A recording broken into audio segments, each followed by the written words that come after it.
Assalamualaikum warahmatullahi wabarakatuh.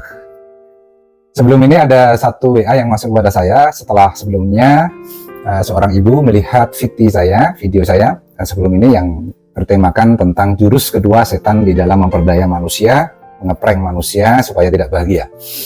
Nah, ibu ini bertanya sebagaimana yang saya screenshot, silahkan dibaca. Yang mana intinya adalah beliau bertanya kepada saya terkait bagaimana supaya bisa menata hati, ridho, dan ikhlas terhadap apa yang sudah terjadi, pengalaman hidup yang sudah terjadi di masa lalu, yang itu kalau dia teringat itu masih sakit hatinya masih muncul. Nah, bagaimana supaya bisa sakit hati ini tidak muncul atau kemudian hilang dari dalam dirinya? Karena sakit hati adalah merupakan wujud dari ketidakridhoan, yang itu merupakan pintu setan memasuki dirinya untuk menggoda dirinya sehingga menjadi tidak bahagia. Saya punya formula, Bunda, untuk bagaimana sebagai ikhtiar kita menghilangkan rasa sakit hati atas peristiwa yang sudah terjadi. 3M. Apa itu 3M? M yang pertama, Bunda, mengikhlaskan. Berusaha untuk mengikhlaskan setiap perkara yang kita lakukan, yang kita rasa kita yang melakukan itu, pengorbanan kita, kebaikan kita, apapun, ya, itu diikhlaskan. Apa makna ikhlas? Ikhlas adalah semata-mata yang kita lakukan, kebaikan apapun, amal apapun, itu ada semata-mata kita mengharapkan balasan hanya dari Allah semata.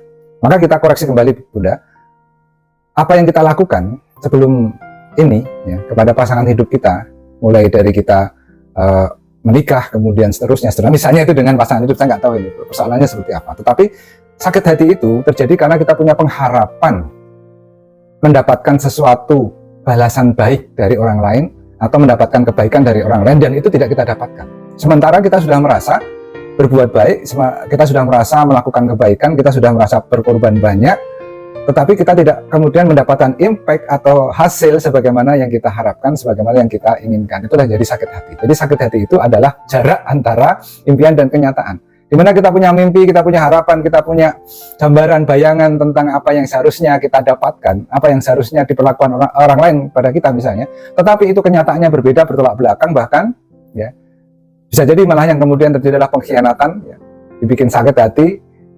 Nah, itulah kemudian kita jadi sakit hati beneran. Maka koreksi, jadikan setiap amal kita, ini prinsipnya, jadikan setiap kebaikan-kebaikan kita, kalau itu berkaitan dengan pasangan misalnya, misal contohkan pasangan hidup ya, suami atau istri, itu jadikan semata-mata kita berbuat kebaikan itu, mengorbankan apapun itu, bukan untuk mendapatkan balasan dari pasangan hidup kita, tetapi jadikan amal kita itu adalah untuk mendapatkan balasan dari Allah semata. Nah, itu kalau sudah terjadi bagaimana? Maka mintakan kepada Allah, ya Allah, saya dulu salah ya Allah, saya sangat mengharapkan balasan kebaikan dari pasangan hidup saya, suami saya atau istri saya. Ya Allah, saya salah ya Allah, saya akui saya salah, mohon ampuni saya, dan ya Allah, ikhlaskanlah amal-amal saya dulu, yang dulu saya salah mengharapkan balasan dari suami saya, dari istri saya, jadikanlah itu semata-mata adalah karena mengharapkan balasan. Ya Allah, kalau sudah tercatat tidak ikhlas, ya Allah, ganti catatan itu, amal-amal saya dulu, saya harapkan hanya kepada Engkau. Jadi apapun ya Allah yang dilakukan orang lain kepada saya, itu tidak akan mempengaruhi kondisi hati saya, karena yang saya harapkan balasan hanya adalah balasan darimu. Ini rumus mengikhlaskan, Bunda. Yang pertama, lakukan ini. Kalau kita ingin menghilangkan rasa sakit hati, karena tidak wujudnya, tidak realisasinya atas impian, harapan kita atas orang lain. Karena itu pasti sakit hati. Kita sudah merasa berkorban banyak, apapun kita korbankan bahkan, tapi perlakuan, balasan tidak sesuai dengan apa yang sudah kita lakukan. Maka ikhlaskan. Apapun yang kita lakukan ada semata-mata karena Allah semata. Dan ini sebenarnya sudah dipesankan oleh Allah kepada kita, Bunda. Sudah dipesankan betul oleh Allah kepada kita. Wa illa rabbika farghab. Pernah dengar ayat ini? Saya yakin pernah dengar. Wa illa rabbika farghab. Dan hanya kepada Tuhanmu lah kamu seharusnya berharap. Jadi kalau kamu berharap pada selain Allah, pasti masalah. Pasti masalah. Dan itu sudah terjadi, Bunda. Kita merasa sakit hati, kita merasa dikhianati, kita merasa, ya Allah, kok seperti itu ya balasan dia kepada saya yang sudah seperti ini. Itu karena kita mengharapkan orang lain, Bunda, mengharapkan manusia. Dan Allah sudah wanti-wanti, wa ila rabbika farghab. Setiap kebaikan, setiap amal, harapan balasan itu hanya kepada Allah, jangan kepada yang lain. Pada suami kita, pada orang tua kita, pada anak kita, pada tetangga kita, pada teman kita, enggak. Jadi kita tidak akan ngefek. Mereka mau membalas baik, yaitu urusan mereka, mau membalas buruk, ya urusan mereka. Kita hanya melihat Allah. Itu yang pertama Buddha, mengikhlaskan. Yang kedua, lakukan memaafkan. Memaafkan di sini artinya bukan melupakan Bunda. Kalau kita berusaha melupakan, artinya tidak mengingat-ingat, itu nanti kalau teringat pasti sakit. Maka maafkan. Karena apa? Karena setiap yang dihadirkan kita harus sadari itu adalah keputusan takdir dari Allah kepada kita. Sebagaimana sudah saya jelaskan di fikih sebelumnya. Jadi kita maafkan. Karena apa? Tidaklah daun jatuh saja itu kecuali atas izin Allah Subhanahu wa taala. Maka orang-orang yang dihadirkan oleh Allah kepada kita, orang tua kita, pasangan hidup kita, anak-anak kita, saudara-saudara kita, tetangga-tetangga kita, kawan-kawan kita, itu semuanya sebenarnya datang sebagai ujian bagi kita.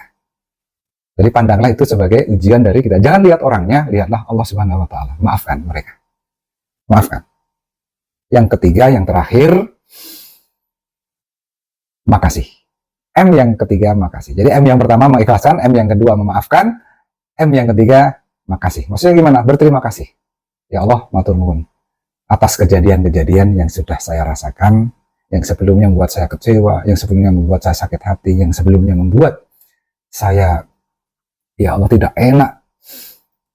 Maka itu sebagai pelajaran bagi saya, di mana saya memahami bahwasanya ujian-ujian yang kau hadirkan itu adalah untuk mengangkat derajat saya. Lebih dekat kepada engkau, lebih memahami kehidupan ini, lebih memahami makna-makna kehidupan ini. Maka berterima kasih. Mengikhlaskan, memaafkan, dan berterima kasih. Termasuk, ya Allah, terima kasih kau hadirkan orang itu yang telah menyakiti saya sebelumnya, sehingga saya sadar bahwasanya saya berharap hanya kepada engkau. Sehingga saya tidak salah jalan lagi. Oke, itu Bunda jawaban saya supaya sakit hati kita itu hilang. Mengikhlaskan, ikhlaskan semua amal kita. Yang kedua, memaafkan, maafkan semua. Jangan ada dendam, jangan ada menyimpan ya, sesuatu yang dongkol di dalam diri kita atas orang lain. Kenapa? Karena itu justru akan merusak diri kita, merusak kebahagiaan kita, merusak juga bahkan mungkin amal-amal kita akan jadi rusak, karena di dalam diri kita ada penyakit yang namanya kebencian, dan itu akan menjadi pintu penghalang kebahagiaan. Kemudian yang ketiga, berterima kasihlah. Oh, kepada yang menyakiti berterima kasih, iya, terima kasih. Nggak usah perlu ngomong ke dia langsung, enggak, tapi jadikan itu sebagai, ya matur nuwun ya Allah, kau hadirkan. Terima kasih kepada Allah, ya, kepada Allah. Hadirkan dia, orang yang buat saya kemudian sadar bahwasanya apa yang saya lakukan adalah sebuah kesalahan.